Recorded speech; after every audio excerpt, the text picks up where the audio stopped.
ability, and you'll notice right away it's a prominent beam. Yeah, it works well with channeled abilities. It only works with channeled abilities, actually. And Hey guys, Hackerson here with another Diablo 4 video, and I am stoked as hell to be talking about this one. We finally got information on Season 8, hoping it's called like Season of Lies or something like that based on the lore. We're going to be talking season theme, season powers, new bosses, some boss reworks, class balancing and seasonal balancing, a little bit of that. So super stoked for it. A lot of cool stuff coming in this season with the PTR starting on March 11th, running through the 18th. So help a brother out, subscribe and like the video if you dig the content, and let's hop straight into it. All right, cool. So PTR is starting. If you guys don't mess with the PTR, totally understandable, right? And there's going to be tons of balances before we actually get season launch anyways, but we do get a good look at some of the fun stuff we're going to be getting to mess with. I'm not going to go over everything so crazy in depth. You know, I'll link this in the description below just so you guys can check it out. But I do want to kind of highlight, at least in my opinion, some of the most impactful stuff and what's actually going to, I don't know, make this season feel different and better than other seasons. Although Season of Witchcraft, I think, was actually pretty fucking awesome. I think it went pretty well. I think the powers were pretty fun for the most part, even though I literally still never got Tornado. Don't know how that happened. Whatever. Luckily, that won't be an issue in this season. Love how they did that. We'll get to it. So let's start with the most fun stuff. The season is going to be based around Belial. Belial is back from D3. I'm super stoked on that. Both aesthetically and lore-wise, I just thought Belial was really fucking awesome. I mean, he's the Lord of Lies, right? It's really badass. And they did that whole cool, massive boss over the ledge kind of fight, which you don't really see in like a ton of ARPGs, but I always like that gimmick in terms of fights. So that's super cool. And hoping that all the armors and battle pass stuff is going to reflect that. I think that'd be badass. But it's all going to be based on new bosses. We have 3 new ladder bosses, Belial being the primary one, and then we also have 2 that are from Vessel of Hatred specifically. So if you don't have the expansion, you won't be able to fight them. Fortunately, it doesn't look like there's a ton of emphasis on them, so I think it'll be okay. Everybody gets Belial. That's the fun one. So that's all right.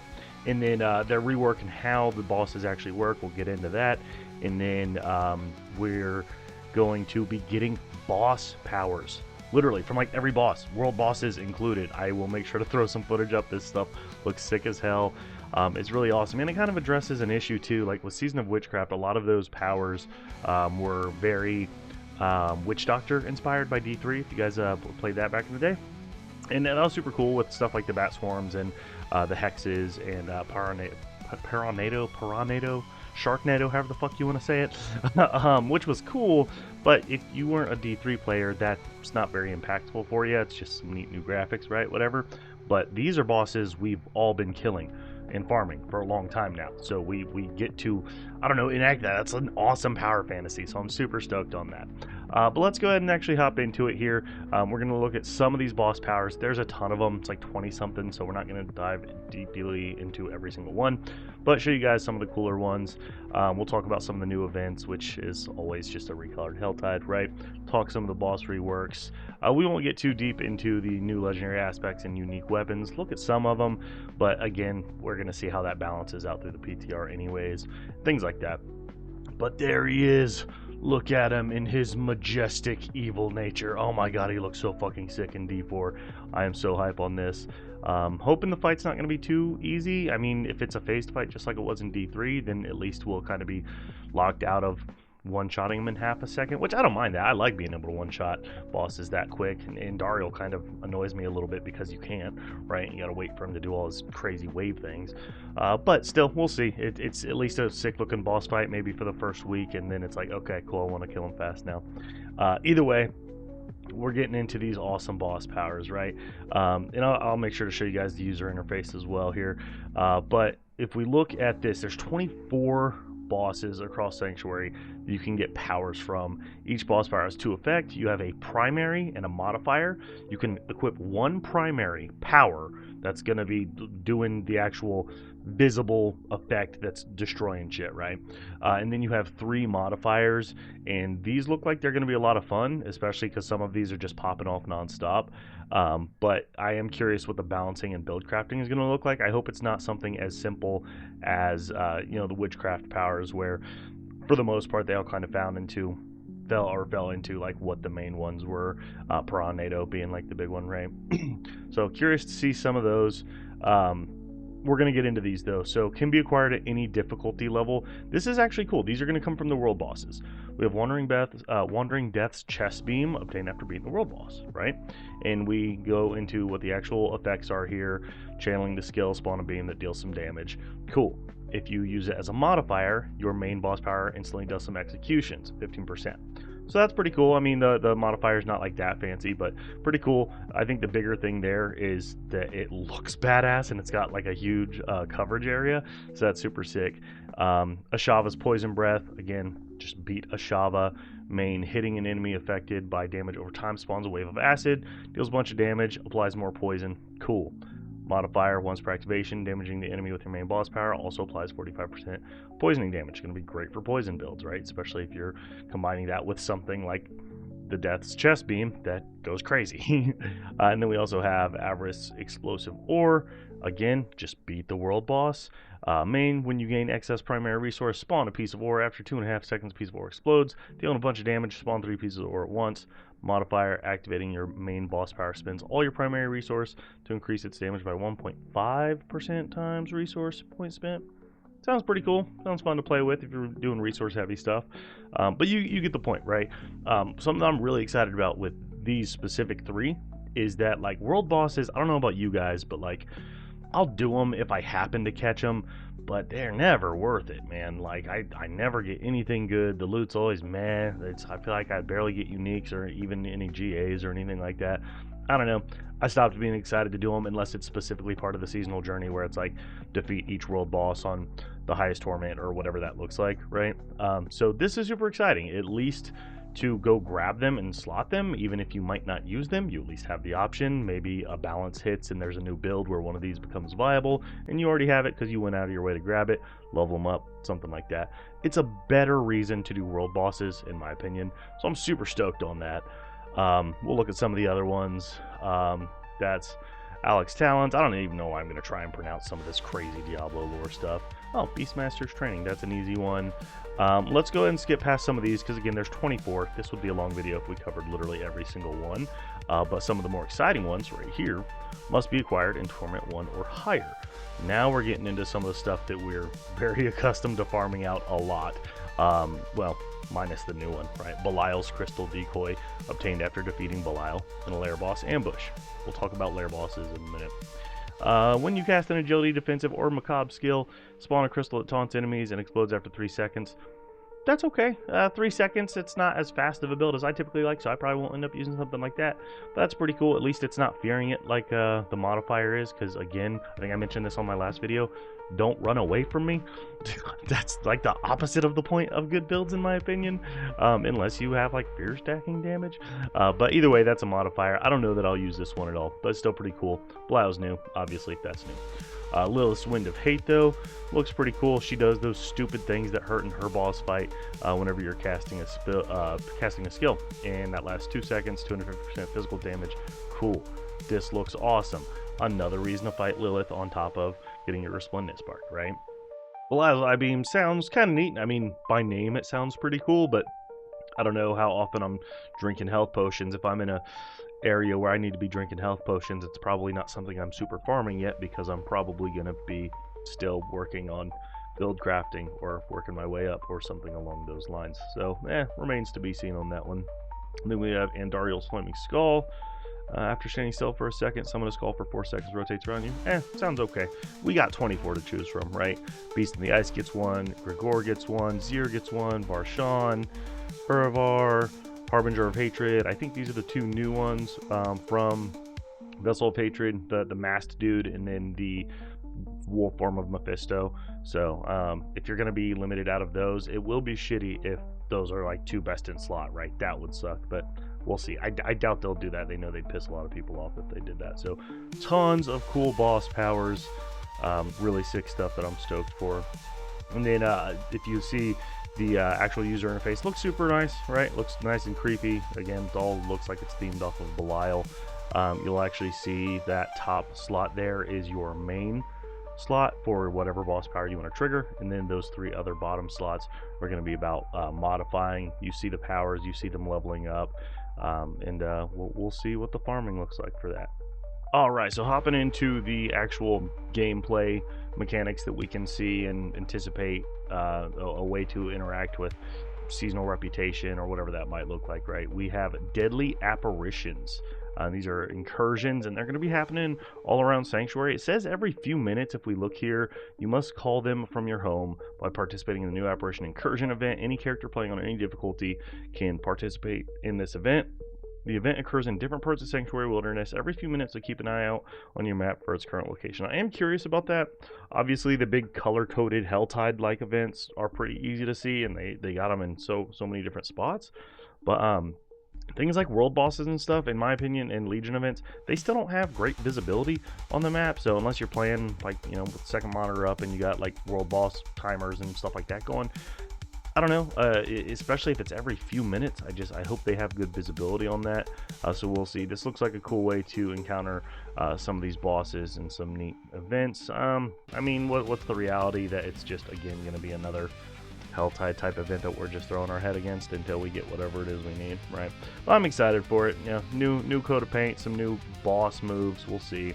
Once you've arrived, it's time to send the imposters back to their master's imagination. Apparition monsters can be identified by Belial's mark of sickening green eye on their bodies.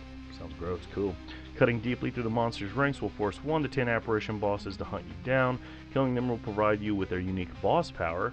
You'll run through the test of skill a second time before Belial, a more comprehensible version of him, attempts to smite you. This is going to be like an easy version of Belial, but it's cool though because we'll still be able to get his powers.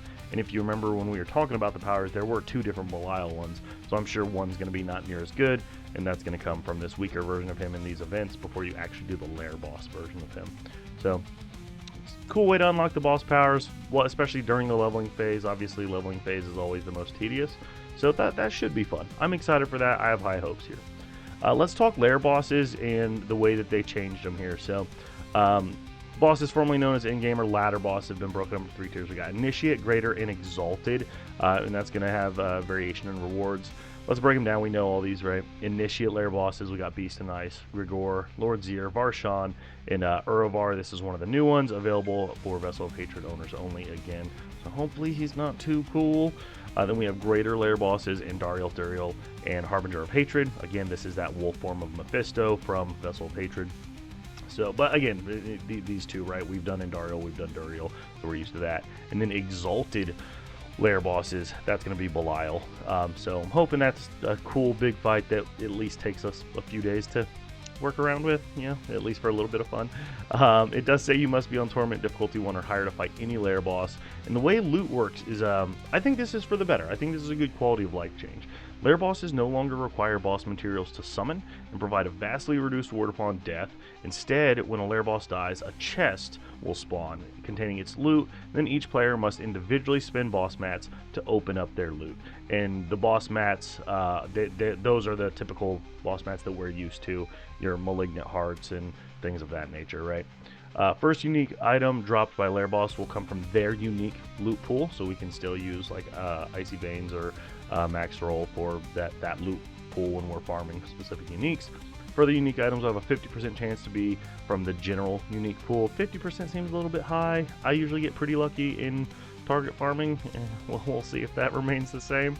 And then when playing in a party, lair bosses have a 33% chance, so third, per additional party member to drop an extra unique item from their unique pool. So that's pretty cool. My buddies don't usually stay on quite as long as I do, but we'll see. And then lair bosses now drop 5 unique items in Torment 4 instead of 6. So keys, I just mentioned this again, lair boss keys, that's the typical boss mats that we're used to. There's 1 specific item for each boss, Malignant Hearts for Varshan, Living Steel for Grigor, and so on. You get how that goes.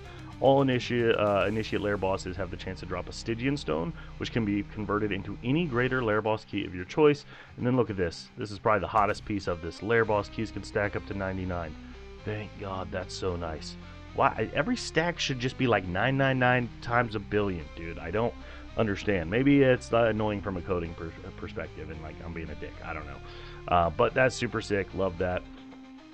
Where you can always teleport to boss layers here as well. That's pretty sweet. Unique map icons, typical stuff there. New legendary aspects and unique items. Again, I won't get into this too much, just because we're going to see how this really impacts anything through the PTR. If we're just reading and we can start build crafting a little bit, that's cool. But we really got to see it put into practice before we know what any of that means, right?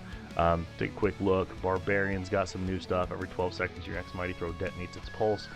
Instantly as fire damage. Okay, cool. That sounds fun. If I play a Barb, I'm going to do Dust Devils, so it doesn't impact me, but hey, that's cool. I know there were some issues with druids and snapshotting that they want to address. I'm sure that is going to be addressed. So we have some Gathlin's Birthright. Man, I gotta stop even trying to say this shit. While in human form, critical striking enemies with nature magic 400 to 200 times grants you Anima of the Forest. While infused Anima of the Forest, you gain a Perfect Storm, Earth and Might Key passives. That actually sounds pretty badass. I have yet to run a druid through a season. I ran a hardcore druid just to get my achievements, but I haven't actually ran one seasonally, so that sounds pretty fun. Necro, I just did a Bloodwave Necro. I probably won't mess with this, but this is all summon based.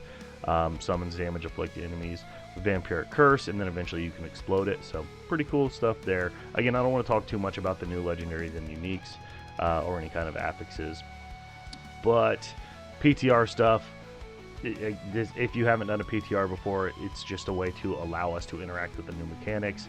You can do all sorts of stuff like getting to level 50 and 60, completing the map, class mechanic, having torments done, potions, just so that way you can immediately get into build crafting.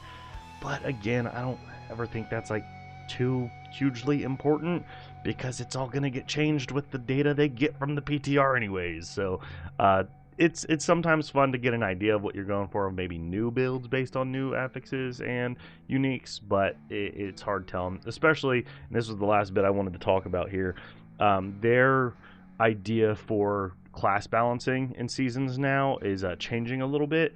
They never wanted to nerf classes too hard after players had already invested so much time into them in like a mid-season patch or anything like that, which is totally fair. That would suck if you were playing an S+ tier build and then they nerf it to the ground and then it's shitty. Like, you don't want that. So we can expect them to start doing patches real quick, like how broken the Bloodwave Necro was in the beginning of the season. They want to address that stuff quickly this time, more like in the first week or two, so that way nobody's too invested. Season of Witchcraft I completed in 5 days. Not bragging, but like I think if you go hard enough, then you'll be fine to do anything before they nerf anything. But remember, they want to keep things fun. They don't want to just nerf stuff to the ground. They want to bring stuff up, but they want to take care of outliers. So if Bloodwave Necro is an S+++ build and the rest of the best builds are all S+, they want to bring that down to be in the best builds, not the absolute destroyer god build, right? So we can expect to see some stuff like that. And again, I think they'll have an idea of the direction they want to go based on the PTR data and some of the people going super hard on that, just seeing like how fast they're clearing, what pits they're clearing, and things of that nature. So we'll see. Either way, super stoked. Again, boss powers I think was really the way to go here, because we've been farming these bosses. We know what their moves are like and what they visually look like and what they do. So it'll be really cool to get to use those in the field. And I don't know, I like bounty board type stuff, so like having that idea of like, oh, I need to hunt this boss specifically for its power, old school Mega Man status, and also maybe keep doing it to level up. I don't know if that was mentioned in the campfire about how to level them. Surely it's got to just be from doing the boss even more. But that's cool, especially if you do get lucky and get whatever target farming you're doing. You get it on the first 1, 2, 3 runs, and then you're like, all right, well, I'm never touching Grigor again unless like you want to run your buddies through it or something, right? But this is cool because now you can be like, oh shit, I need to keep fighting this dude to level my power, and hopefully we'll see that actually impact pretty well. I know they also want to make a change so none of the powers really fall off. They want to scale it with your Paragon level now. Remains to be seen how good that's going to look, but I'm super stoked for it. So let me know what you guys think in the comments below. Are you guys stoked to have these boss powers, even if it's just from a looking badass perspective, or if you think they'll actually break any kind of builds, anything like that? Let me know what you guys think. I appreciate you guys sticking around. Feel free to like and subscribe if you dig the content to help appease the YouTube algorithmic gods. gods, Al Gore, and I love the fuck out of you guys. I'll see you on the next one. Love you now. Bye. Cutting stuff out in post.